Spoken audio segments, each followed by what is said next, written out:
La Starac, Caroline, vous avez été comme moi, vous regardiez la Starac? J'ai regardé au tout début, à la grande époque.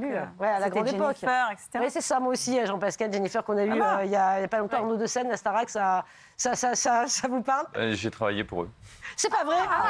Vous avez bossé pour la Starac? Mais quand? C'est drôle. Au début. Pendant l'émission? C'était 2001, je crois. 2001, la première, première, ouais. 2001, la Starac. Quelques années après. D'accord, quelques années après. D'accord, ok. On sécurisait le château et on a dû sécuriser différentes personnalités liées à la Starac. D'accord. Pendant l'émission ou après l'émission? Non, pendant l'émission, il y a une personne qui a été menacée de mort. Ah d'accord, ok. Donc la production a pris les choses très au sérieux. Candidat, star. Candidat, ouais, c'est ça. Présentateur. Non, voilà, mais Arnaud de Seine ne peut rien dire. La Starac, c'est ça, évidemment.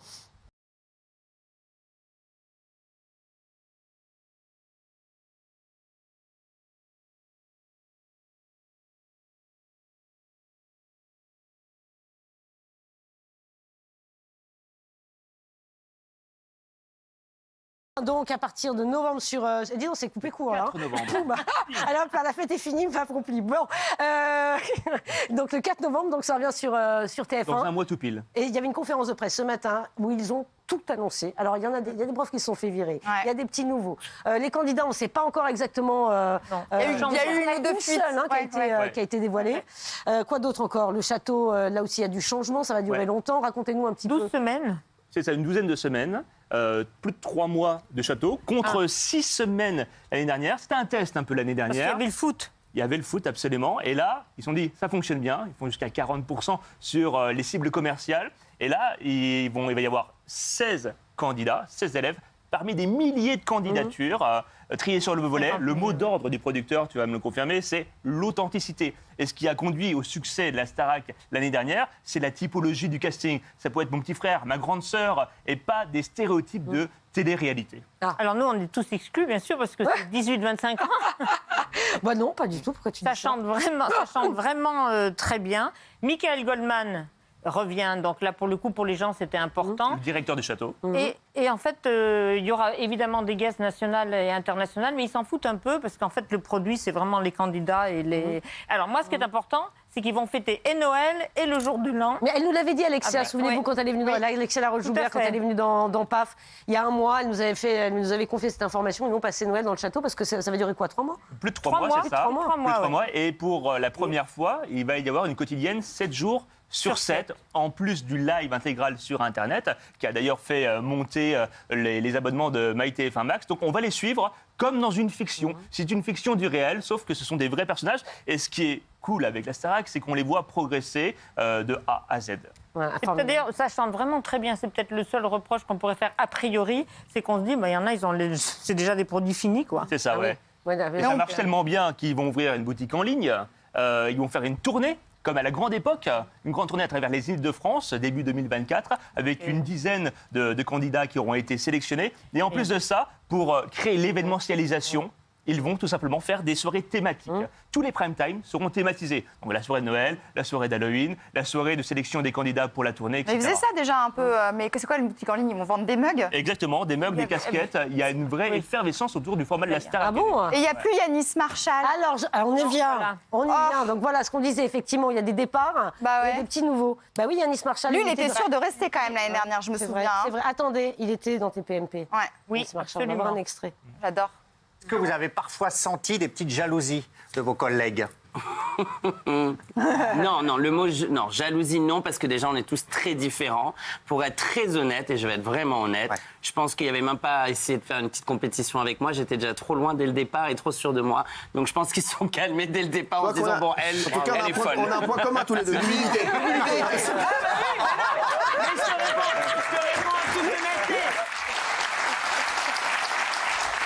Bon, Yanis Marshall, elle a raison, Sophie. Non, mais il était assez sûr de lui au départ. Ah bah oui, etc. il a su Et puis il avait dit, voilà, ils pourront pas faire une deuxième saison sans moi. Et puis finalement, il a été évincé comme Laure Ballon aussi, que moi j'aimais bien aussi. Professeur d'expression scénique. Alors, on a posé pourquoi la question. il s'en va, Yanis Marshall? Vous avez posé la question quand Bien même. sûr, il y a la les raisons production. officielles et les raisons officieuses. Les raisons officielles, c'est comme dans toute école, le corps professoral, il change et puis parfois, il faut savoir apporter des nouveaux personnages pour recréer un Oui, mais ça, c'est la langue de bois. Donc ça, c'est la version A et la version B. La version... Alors, il y a des questions de planning. Bon. Oui, alors, oui, bon, Isabelle, moi je compte sur Ballon, vous. clairement, elle paye le fait d'avoir été au cœur d'une petite polémique. Moi, personnellement, je trouve ça injuste. J'aurais bien aimé la revoir.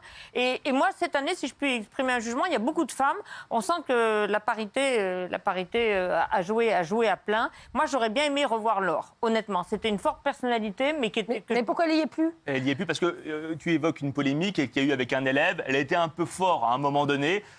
Tous les réseaux sociaux se sont emballés, ils ont essayé de minimiser les choses et je crois que ça a été la goutte d'eau qui a fait déborder le vase. Comme d'habitude, on sort une phrase, on la monte en épingle et on la crucifie. Et donc, alors toi, tu la défends. Oui, moi, je trouvais qu'elle devrait être là. Il y a beaucoup de femmes, écoute, on verra bien. Hein. Non, mais comme quoi, on a vraiment changé d'époque. Parce qu'à l'époque, je me rappelle André Manoukian qui sortait des petites horreurs sur la Nouvelle Star et ça passait crème. Et là, effectivement, Laure Ballon, elle a fait une petite sortie, voilà, elle s'en est excusée, elle a dit, bon, je suis allée un peu trop loin. À la fois, c'était quand même un personnage, je trouve, emblématique de la Starac, comme Yanis. Je pense que c'est une erreur, moi, d'avoir... Yanis, pourquoi il part? On a vu, effectivement, est-ce qu'il part vraiment? Très forte personnalité. Ah, est-ce qu'il part vraiment? Est-ce qu'il part ou est-ce qu'on le fait partir? En tout cas, il est remplacé par une certaine Malika Benjeloun, qui est prof de danse, déjà prof de hip-hop. Elle a un sacré parcours, elle a chorégraphié des shows avec Robbie Williams, entre autres. Donc, elle connaît bien. Et on les a vus parler, et ça passe plutôt bien. Elles sont très télégéniques et il y a une on ne sait pas pourquoi Yanis s'en va, il est difficile à gérer. Vous voulez savoir pourquoi il est parti? Oui. À mon avis, il n'est pas parti. À mon avis, Ah, il n'est pas parti? Non, si tu veux dire qu'il n'est plus là, on le fait partir. Il n'a pas été reconduit. Il n'a pas été reconduit. Il était trop difficile à gérer, peut-être. Mais c'est vrai, de toute façon, oui, il était difficile à gérer, mais en même temps, mais il est absolument intraitable sur les questions de correction, de comportement, d'horaire et tout, ce qui est quand même la base de la Starac. Alors c'est vrai qu'on est dessus, parce que là, je vais être très franche, ça a duré longtemps, au bout d'un moment, je t'ai gagné par l'usure, moi après... Ah bon? Ils ont manqué de dynamisme lors de la conf de presse? En revanche, moi, ce que je trouve, je surveille du coin de l'œil Nikos, parce qu'il faut lui faire des piqûres d'OPO, parce qu'il va se taper. Les enregistrements de The Voice Kids qui commencent là, la Energy Music Awards, il n'a pas complètement récupéré de son accident de l'année dernière quand il est tombé de 2 mètres. Il va se taper la chanson de l'année, la chanson secrète de l'année, plusieurs émissions. Et il va se taper donc les 3 mois de la Starac. Il va se taper, il est content, je pense. The Voice qui va commencer quand la Starac va se terminer. Après, il est sur les prime time de la Star Academy, sur la quotidienne. Aujourd'hui, c'était un tout en image, avec la voix off de Karima Charny, qui elle assurera tout et qui sera devant l'écran avec Nikos. Exactement, et notamment le mercredi où elle va annoncer en direct les fameuses nominations que les téléspectateurs attendent avec impatience. Ouais, donc il faut monter la sauce là. Le château a été changé, nouvelle déco, 61 caméras. Et une nouvelle salle, la salle du public. C'est-à-dire que pour la première fois, les élèves vont pouvoir parler aux téléspectateurs, à leurs fans, être en contact avec eux et créer finalement une sorte de lien intime avec eux. Oui, incroyable. Ça va fonctionner, ça, parce que là, ils envoient vraiment des gros moyens. C'est effectivement une vieille recette, la Star Academy, qui a cartonné. Il la densifie. Clairement, l'année dernière, c'était une période d'essai. Et les vedettes, d'ailleurs, le considéraient bien comme tel, parce qu'il y a des artistes, ils l'ont plus ou moins admis. Il y a des artistes qui attendaient de voir ce que ça allait donner, cette résurrection. Ouais, d'ailleurs, on le voit, là, la saison 10, 3,7 millions de téléspectateurs en moyenne. Alors, c'est pour les primes. Et alors qu'on était à 7,2 millions pour la première saison, mais c'était un événement. La consommation a changé. Il y a beaucoup de replays. Et puis, alors, ce qui est intéressant, c'est qu'aujourd'hui, on assiste à ce qu'on appelle une plateformisation des contenus avec les Netflix, tout ça. Alors aujourd'hui, ils vont essayer de retravailler les écritures de manière à ce que ça soit feuilletonnant. Alors bien sûr, avec 16 candidats, on ne va pas pouvoir se focaliser sur tous les 16 candidats. Donc il y aura des focus par rapport à ce qui va se passer sur le château, tirer un peu la corde et puis créer une véritable histoire. Qu'est-ce que vous avez appris d'autre lors de cette conférence de presse? Qui puisse vous intéresser. Grosso modo, c'était vraiment effectivement le merchandising, pour employer un mot que je déteste, le gros Barnum. Ça n'est pas nécessairement péjoratif d'ailleurs. Tout va être fait pour qu'on en parle tout le temps, que ce soit en linéaire ou que ce soit les réseaux. Ils repartent au studio 217, c'est là où tout a commencé avec la Star Academy. Ils multiplient par 2 la taille du plateau, 2000 mètres carrés, des écrans géants, plus de 1000 spectateurs pourront assister en live. Donc c'est comme un concert. Ouais, mais c'est génial. Si TF1 met autant de moyens, comme tu dis, Isa, le grand Barnum, comme à l'époque, la grande époque de TF1, c'est que vraiment, ils y croient. Il y a un moment donné... ils ont raison d'y croire, parce que l'année dernière, ça a prouvé que c'était... Mais à qui ils parlent? C'est-à-dire à notre public, aux jeunes? À nous. Les jeunes, quoi. Et puis, mais je pense que les jeunes. Le public féminin, les moins de 50 ans en masse. Il y a les nostalgiques aussi. Sur les publics de tous âges, Et en plus, ils ont eu raison de laisser un petit laps de temps avant de relancer le format, dans la mesure où il y a toute une nouvelle génération qui suivent. Les mamans, les jeunes filles, les adolescentes qui regardaient Starac à l'époque, le regardent aujourd'hui avec leur fille ou leur garçon. C'est ça qui est génial. Ouais, je pense que ça touche toutes les générations. Moi, je suis plus The Voice, mais je reconnais que c'est malin. Ouais. Le C'est problème malin de et The ça Voice, va c'est qu'on n'a fonctionner. pas le temps de Ça s'attacher devrait aux personnes fonctionner. et ça va très vite.